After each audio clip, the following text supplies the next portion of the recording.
Hello students, I am Hardik Sheta from Saraswat international academy Vapi. आज हम standard 12 subject physics chapter number 14 semiconductor electronics materials devices and simple circuits को आगे बढ़ाएंगे। तो आज हमारा टॉपिक है PN junction diode under forward bias और उसके बाद हमें पढ़ना है PN junction diode under reverse bias. Okay, अब ये पीएन जंक्शन डायोड का फॉरवर्ड कनेक्शन क्या है समझो। अगर डायोड का पॉजिटिव टर्मिनल मतलब पी टाइप जो एंड है वो बैटरी के पॉजिटिव के साथ कनेक्ट हो और उसका जो नेगेटिव टर्मिनल है वो बैटरी के नेगेटिव के साथ कनेक्ट हो, तो ये कंडीशन को हम बोलेंगे forward bias applied to PN junction diode. ठीक है, ये हमने क्या किया है, डायोड का बायसिंग किया है, मतलब डायोड का कनेक्शन किया है, और वो भी कैसा, फॉरवर्ड। फॉरवर्ड नाम क्यों दिया, क्योंकि करंट यहाँ पे आगे बढ़ सकता है इजीली। तो यहाँ पे हमारा मेन टारगेट है रिलेशन निकालना ये अप्लाइड वोल्टेज और करंट के बीच में।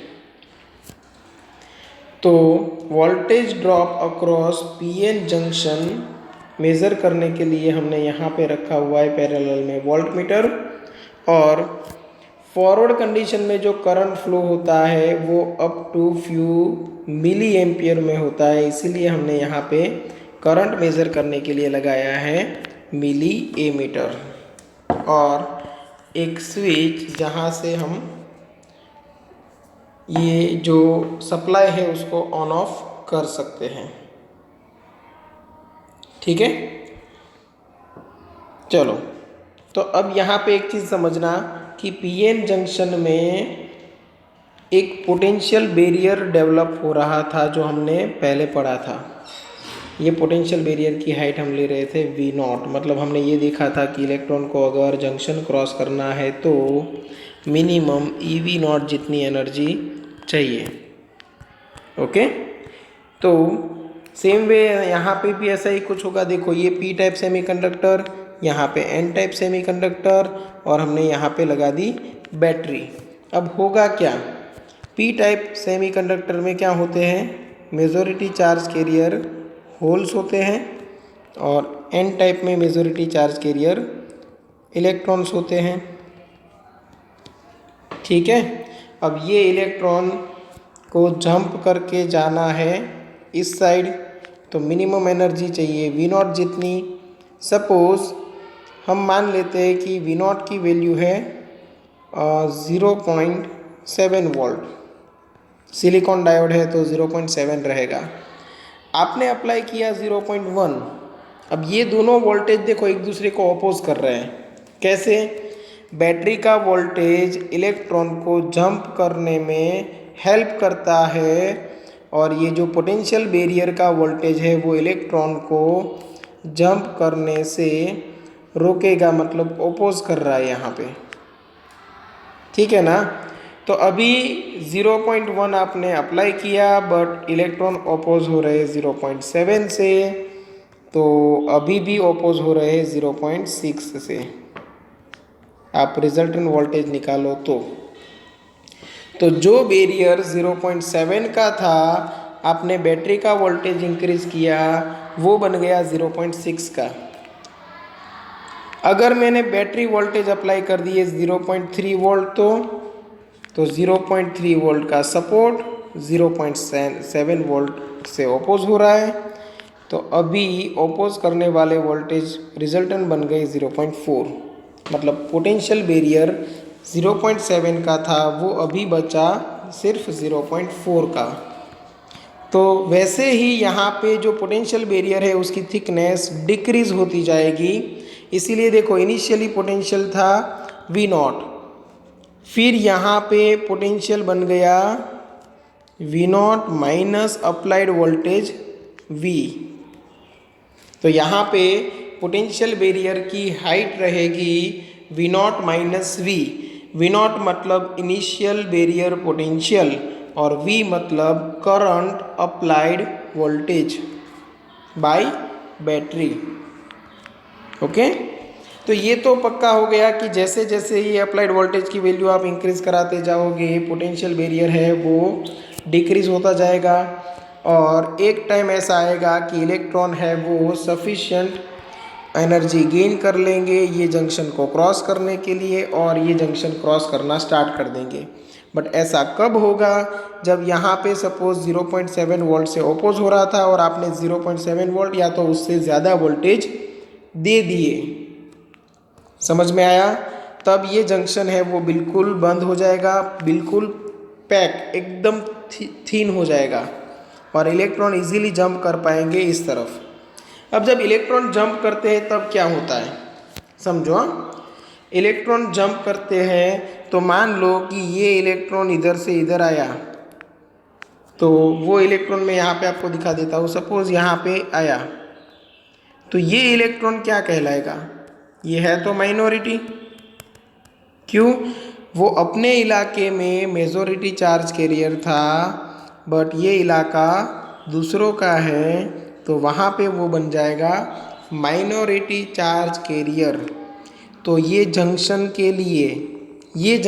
के लिए इलेक्ट्रॉन जो जंप करके जा रहा है वो बनेगा माइनॉरिटी चार्ज कैरियर इंजेक्शन। ठीक है? यहाँ पे माइनॉरिटी कैरियर इंजेक्शन नाम इसलिए दिया क्योंकि इलेक्ट्रॉन अपने एरिया में मेजॉरिटी चार्ज कैरियर थे, बट जब वो जंप करके गए ऑपोजिट साइड तो वहाँ पे वो माइनॉरिटी चार्ज कैरियर कहलाएंगे। क्लियर? ओके।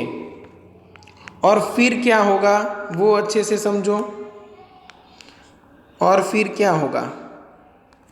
तो फिर जो इलेक्ट्रॉन है वो यहाँ पे आते जाएंगे, और इलेक्ट्रॉन कहाँ पे ज़्यादा रहेंगे? सोचो, इलेक्ट्रॉन का जो आने वाले इलेक्ट्रॉन है उनका कंसंट्रेशन ज़्यादा रहेगा इस तरफ पी साइड में, जंक्शन के एकदम नज़दीक, और जो होल है उसका कंस्ट्रक्शन एन साइड रहेगा, एन साइड जंक्शन के एकदम नज़दीक, यहाँ पे होल्स रहेंगे। ये कौन से चार्जेस है? माइनॉरिटी चार्ज है। क्यों? क्योंकि इलेक्ट्रॉन पी टाइप के लिए माइनॉरिटी है और होल एन टाइप के लिए माइनॉरिटी चार्ज है। तो ये हो गए इंजेक्टेड इलेक्ट्रॉन्स, ये हो गए इंजेक्टेड होल्स। ठीक है? चलो यहाँ तक समझ में आ गया होगा। इलेक्ट्रॉन जो है उसकी नंबर डेंसिटी जैसे आप जंक्शन से दूर जाओगे वैसे वैसे डिक्रीज होगी। ठीक है? तो ये कंसंट्रेशन ग्रेडियंट हुआ, इलेक्ट्रॉन का कंसंट्रेशन है वो ग्रेजुअली डिक्रीज हो रहा है, और यहाँ पे जो इलेक्ट्रॉन्स है वो जाएंगे बैटरी के पॉजिटिव की ओर, नेगेटिव से इलेक्ट्रॉन यहाँ पे होल में बैठेंगे, क्योंकि यहाँ पे होल का कंसंट्रेशन ग्रेडियंट आपको मिलेगा। होल की डेंसिटी जैसे जैसे जंक्शन से दूर जाओ वैसे वैसे डिक्रीज होगी, तो इलेक्ट्रॉन आके होल्स में बैठने लगेंगे, और यहाँ के इलेक्ट्रॉन से वो जंप करके इधर जाने लगेंगे, तो इलेक्ट्रॉन का एक पूरा फ्लो आपको मिल जाएगा, तो करंट पास होना स्टार्ट कर देगा। बट आफ्टर 0.7 वोल्ट, किसके लिए? सिलिकॉन के लिए। जर्मेनियम के लिए 0.2 वोल्ट है बैरियर पोटेंशियल की वैल्यू। तो यहाँ पे आपको सिलिकॉन के लिए दिखाया है, देखो जहाँ से करंट है वो सडनली इंक्रीज होना स्टार्ट किया, वहाँ पे समझ लो कि जो बैरियर पोटेंशियल था, जो इलेक्ट्रॉन को अपोज करने वाला पोटेंशियल था, उसके सामने उसके जितना ही आ गया अप्लाइड वोल्टेज, ताकि इलेक्ट्रॉन इजीली अभी इंजेक्ट हो पाए। तो ये वोल्टेज जो है जहाँ से टेक ऑफ हुआ ये ग्राफ, ये वोल्टेज को बोला जाएगा VC, कट इन वोल्टेज या तो थ्रेशोल्ड वोल्टेज। ठीक है? तो ये ग्राफ में यहाँ तक का जो रीजन, ये वाला रीजन आपको नज़र आ रहा है, वहाँ पे करंट अभी कट ऑफ करने की ट्राई कर रहा है, इसलिए ये रीजन को बोला जाएगा कट ऑफ रीजन। और यहाँ पे डायोड एक्टिव हुआ तो ये रीजन जो है वो एक्टिव रीजन है। ठीक है? तो ये ग्राफ में यहाँ पे दो रीजन है, यहाँ तक का कट ऑफ रीजन, और जैसे ही कट ऑफ हो गया उसके बाद का रीजन है वो एक्टिव रीजन। और जहाँ से कट ऑफ हुआ वो अप्लाइड वोल्टेज को आप बोलोगे कट ऑफ वोल्टेज या तो cut in voltage, cut in voltage. Clear यहाँ तक? और ये जो फर्स्ट क्वाड्रेंट में आपको ग्राफ दिखाया है वो फॉरवर्ड के लिए है और ये थर्ड में जो है वो रिवर्स के लिए है। ठीक है, तो देखो यहाँ पे बैरियर पोटेंशियल की height 1, 2 and 3 first, second and third condition में डिक्रीज होती हुई आपको नजर आएगी। क्लियर? तो ये फॉरवर्ड कनेक्शन हो गया। अभी देखेंगे रिवर्स कनेक्शन।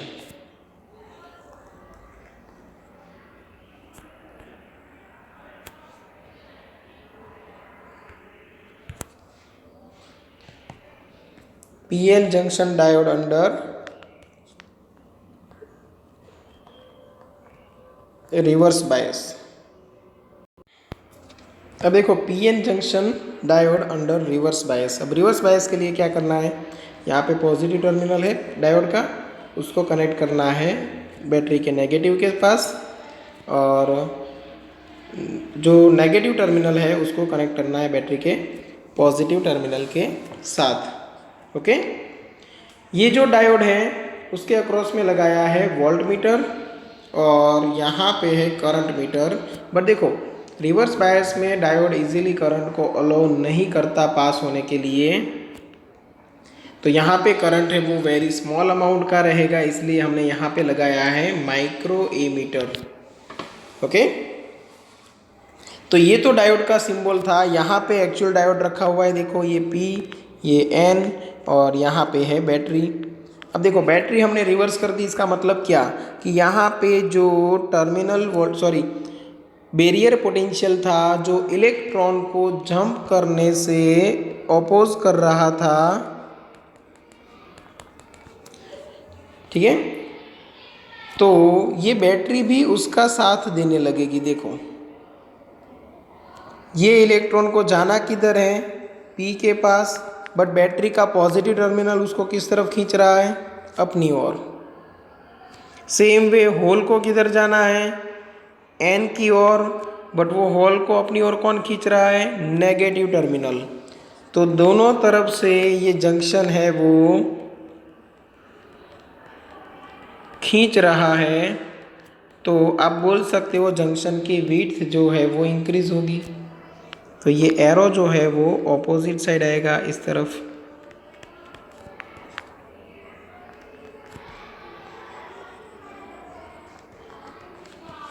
ठीक है, और ये जंक्शन की विड्थ इंक्रीज होगी।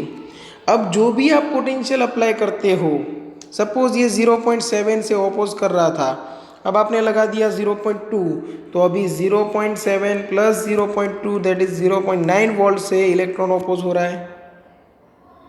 तो फर्स्ट टाइम जो बैरियर पोटेंशियल V0 था वो बाद में आपको मिलेगा barrier potential V0 plus V मिलेगा।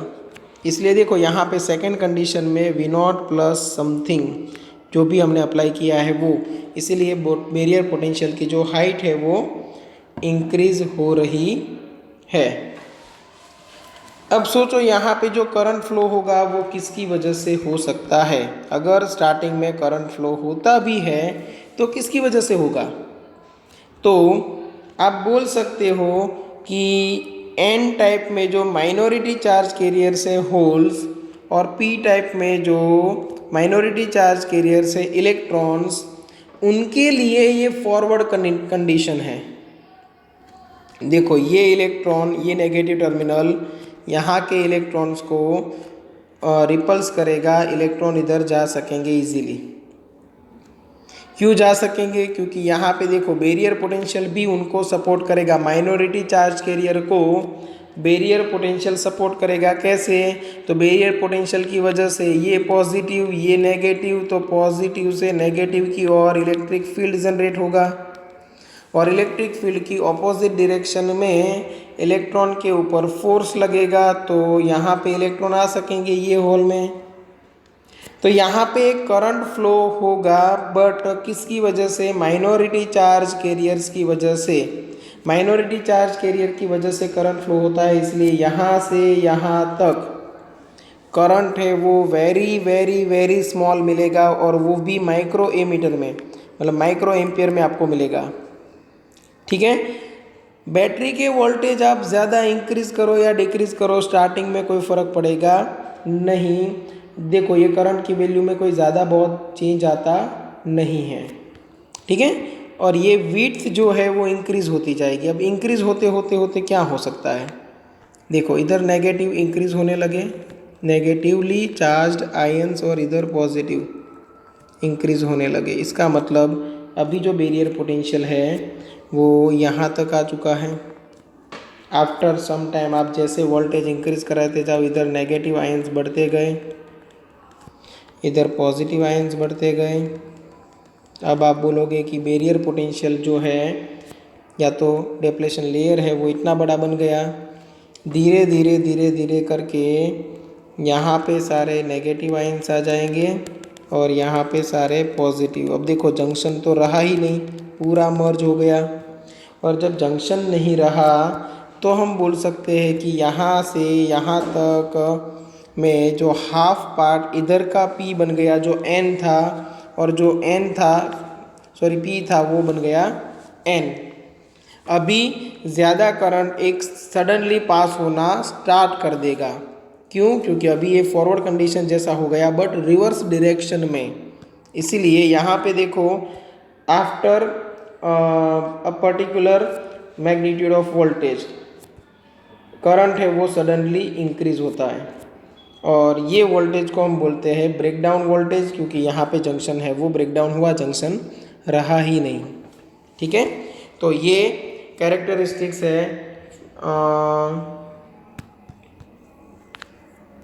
रिवर्स बायस की। तो ये पार्ट जो फर्स्ट क्वाड्रेंट है वो फॉरवर्ड बायस के लिए, और ये सेकंड क्वाड्रेंट है जिसमें बैटरी की साइन और करंट की डायरेक्शन दोनों रिवर्स हो चुकी है, इसलिए वोल्टेज भी नेगेटिव हो गया, करंट भी नेगेटिव हो गया, इसलिए आपको थर्ड क्वाड्रेंट में मिलेगा। ठीक है। ये जो वोल्टेज है वो ब्रेकडाउन वोल्टेज है, जहाँ से करंट ने टेक ऑफ करना स्टार्ट किया वो कट इन वोल्टेज या तो थ्रेशोल्ड वोल्टेज बोल सकते हो। ठीक है। याद रखना है फॉरवर्ड बायस में करंट मिलेगा आपको मिली एम्पियर में, रिवर्स बायस में करंट आपको मिलेगा माइक्रो एम्पियर में।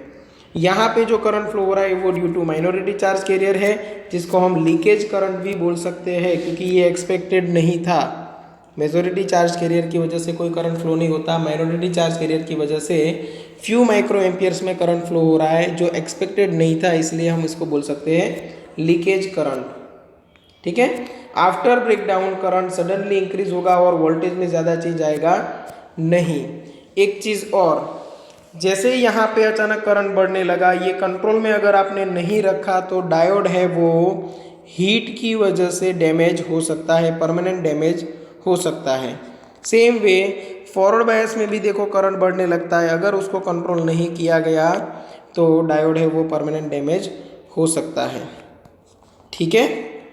चलो, तो ये हुआ डायोड का फॉरवर्ड एंड रिवर्स कंडीशन।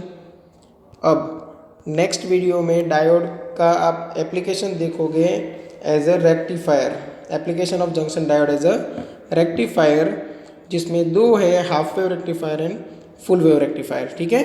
चलो, यहाँ तक अगर किसी को कोई डाउट है तो एनी टाइम कॉन्टैक्ट कर सकते हो। यहाँ तक रखते हैं। Thank you.